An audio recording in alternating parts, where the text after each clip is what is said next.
शिक्षा किचन में खाना बनाते हुए गाना गा रही होती है। दिल वालों दिल मेरा सुनने को बेकरार है, कहो ना। अरे प्याज कहाँ है? माँ जी, ओ माँ जी, प्याज खत्म हो गए क्या? अरे खत्म नहीं होंगे क्या? कल जो दिन भर में 4 बार सलाद बनाकर खाया था तूने। अरे माँ जी, यही तो मेरी खूबसूरती का राज है। राज छोड़ और प्याज का सोच। सोचना क्या है, जाएं आप बाजार से प्याज लेकर आए ना। हे भगवान, इतनी रात को मैं बाहर जाऊं? अरे आप ही का तो मनपसंद सोया चाप बना रही हूं मैं, चली जाइए ना आप। अच्छा ठीक है, जा रही हूँ। मम्मी मम्मी, मुझे भी दादी के साथ जाना है। मेरे को भी जाना है, मेरी दादी के साथ मैं भी जाऊंगी घूमने।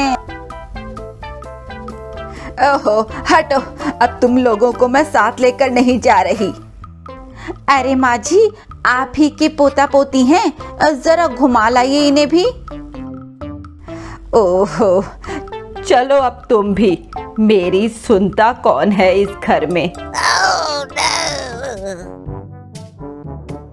सरला अपने पोता पोती को लेकर रात के टाइम बाहर निकल जाती है।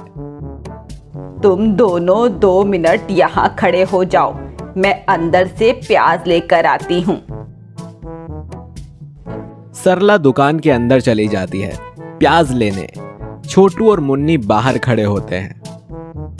भैया भैया, देखो वहाँ पे कितना प्याला सांप है, मुझे वो सांप चाहिए। बेवकूफ, सांप काट लेगा ना तो मर जाएगी। रुक, अभी उसे भगाता हूँ। छोटू सांप को पत्थर मार के वहां से भगा देता है और उसी वक्त उस नाग की नागमणि वहीं गिर जाती है। सरला दुकान से बाहर आती है। चलो अब घर, ले लिया प्याज। सरला और छोटू आगे बढ़ जाते हैं। मुन्नी नागमणि को देखती रहती है। कितना प्याला पत्थर है, इसको तो मैं ही लूंगी। मुन्नी नागमणि लेकर सरला और छोटू के साथ घर चली जाती है। थोड़ी देर बाद तीनों घर पहुंच जाते हैं। शिक्षा खाना बना लेती है और पूरा परिवार खाना खा के सो जाता है। आधी रात को सरला सो रही होती है और अचानक से की आवाज उसे सुनाई देती है। हे भगवान, ये कैसी आवाज थी? सरला लाइट जलाती है। अचानक लाइट जलने बुझने लग जाती है और तुरंत फ्यूज हो जाती है। बाप रे, ये लाइट क्यों फुस हो गई? धीरे धीरे अचानक सरला के पांव के पास कोई रस्सी जैसी चीज आके उसके पांव को जकड़ लेती है। अरे ये क्या है? वो रस्सी जैसी एक विशाल सांप की पूंछ होती है। अचानक वो पूंछ सरला का पांव पकड़ के उसे उसके कमरे हॉल की तरफ खींच लेता है। बचाओ, अरे बाप रे, कोई बचाओ। धीरे धीरे एक बहुत बड़ा एनाकोंडा जैसा नाग सरला के चेहरे के एकदम सामने आके अपना बड़ा मुंह खोलता है। सरला ये देखकर तुरंत बेहोश हो जाती है। थोड़ी देर बाद घर पे ऋतिक नाइट ड्यूटी करके आता है। आज मौसम बड़ा बेमान है, आज मौसम। अरे शिक्षा डार्लिंग, गेट खोलो, मैं आ गया घर। गेट खुलता है और सामने शिक्षा खड़ी होती है, एकदम सीरियस शक्ल बनाकर। बहुत भूख लग रही है, प्लीज मुझे खाना लगा दो मेरी जान। खाना अभी लगाती हूँ।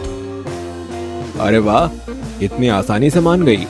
आज लगता है मुझ पे बहुत प्यार आ रहा है। क्यों, ऐसी बात है क्या? ऋतिक खाने का वेट कर रहा होता है और शिक्षा खाना लगा रही होती है और एक चूहा शिक्षा के पास घूम रहा होता है। अरे आजकल चूहे बहुत बढ़ गए हैं घर में। तभी शिक्षा उस चूहे को खा लेती है। अरे बाप रे, तुम कौन हो? क्या चाहिए तुम्हें? वो शिक्षा के रूप में नागिन थी। नागिन तुरंत अपने असली रूप में आ जाती है। बचाओ बचाओ। शिक्षा और छोटू कमरे से दौड़ते हुए आते हैं। क्या हुआ जी, क्यों चिल्ला रहे हो? क्या पापा इतनी जोर से चिल्लाते हो? मेरी नींद खराब कर दी। अब मैं कल स्कूल की छुट्टी करूंगा तो कुछ मत कहना। अरे चुप कर नालायक। अरे वो देख नागिन। बचाओ बचाओ। आप लोग इतना डर रहे हो, देखो दादी कितने आराम से सोफे पर सो रही हैं। माँ नहीं, माँ नहीं सासू माँ जी, आप हमें छोड़कर चली गई तो घर के आधे काम कौन करेगा? सरला धीरे धीरे जाग जाती है। मैं कौन हूँ? मैं कहाँ हूँ? बचाओ बचाओ, नागिन, ऋतिक, मेरे बच्चे, मुझे बचा ले। प्यारी नागिन जी, हमें छोड़ दीजिए। क्या चाहिए आपको? मेरी पुश्तैनी नागमणि लेकर एक चोर नाग भाग गया था। मैं अपनी वही नागमणि ढूंढ रही हूँ और मुझे तुम्हारे घर से मेरी नागमणि की खुशबू आ रही है। अरे तो उस नाग से नागमणि मांगो ना, हमसे क्यों मांग रही हो? हम थोड़ी इतने ताकतवर नाग से नागमणि छीन सकते हैं। हम लोग ताकतवर और इच्छाधारी सिर्फ आधी रात को ही हो सकते हैं। बाकी टाइम हमें मामूली सांप बन के रहना पड़ता है। उसी टाइम तुम लोगों ने नागमणि छीन ली होगी उससे। अरे बोला ना, हमारे पास नागमणि नहीं है। एक बार में समझ नहीं आता क्या? ठीक है, मैं तुम्हारे घर में खुद ढूंढूंगी। अगर मुझे नागमणि मिल गई तुम्हारे घर से तो मैं तुम सबको डस लूंगी।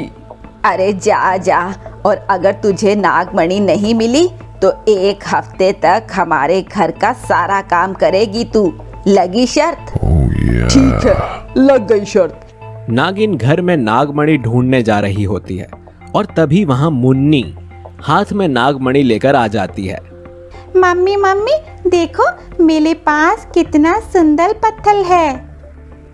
ये तो मेरी नागमणि है। देखा, ये तुम्हारे पास ही है। अब मैं तुम सबको डस लूंगी। अरे बाप रे, भागो। सारे परिवार वाले अलग अलग कमरों की तरफ भागने लगते हैं। अब मैं तुम सबको डस लूंगी। मेरी नागमणि चुराने की कोशिश की। माँ जी, बहुत शौक था ना आपको नागिन से शर्त लगाने का। लीजिए, अब नागिन से डसवाइए खुद को। मुझे माफ कर दे बहू। आगे रास्ता बंद हो जाता है। दोनों सास बहू नागिन के सामने खड़े होते हैं। अब बच के कहाँ जाओगे? अरे नागिन बहन, प्लीज हमसे तुम जो करवाना चाहो करवा लो, पर हमें माफ कर दो। मेरी बेटी ने गलती से तुम्हारी नागमणि ले ली। हम तुम्हें वो वापस लौटा देंगे। सोचने दो। ठीक है, तुम सबको नागिन वाले किसी गाने पर मेरे सामने डांस करना पड़ेगा। क्या? शिक्षा नागिन वाला गाना गाती है और छोटू सपेरे वाली बीन बजाता है और पूरा परिवार डांस करता है। मैं तेरी दुश्मन, दुश्मन तू मेरा, मैं नागिन तू सपेरा, मैं नागिन तू सपेरा। सरला नागिन डांस करते हुए कहती है, अरे मेरी तो कमर ही अकड़ गई। ऋतिक नागिन डांस करते हुए कहता है, आज तो लगता है नाग जैसा रेंग रेंग कर मैं असली में नाग बन जाऊंगा। बचाओ। तेरे संग प्याल में नहीं करना हो, चाहे तेरे पीछे पले जग छोड़ना। अच्छा ठीक है, रुक जाओ सब। अब से अपने बच्चों पे ध्यान देना। कहीं से कभी कुछ भी उठा लेते हैं। अब कभी मेरी नागमणि ली तो छोड़ूंगी नहीं मैं तुम्हें। उसके बाद नागिन वहाँ से अपनी नागमणि लेकर गायब हो जाती है। मम्मी लुक क्यों गई? डांस कर लो ना। ना दिन गिन दिन दिन दिन दिन दिन दिन दिन दिन। चुप रह तू, सब तेरी वजह से हुआ। गंदी मम्मी। इस तरह की और भी मनोरंजक कहानियाँ देखने के लिए हमारे चैनल को सब्सक्राइब करें और बेल आइकन दबाना ना भूलें।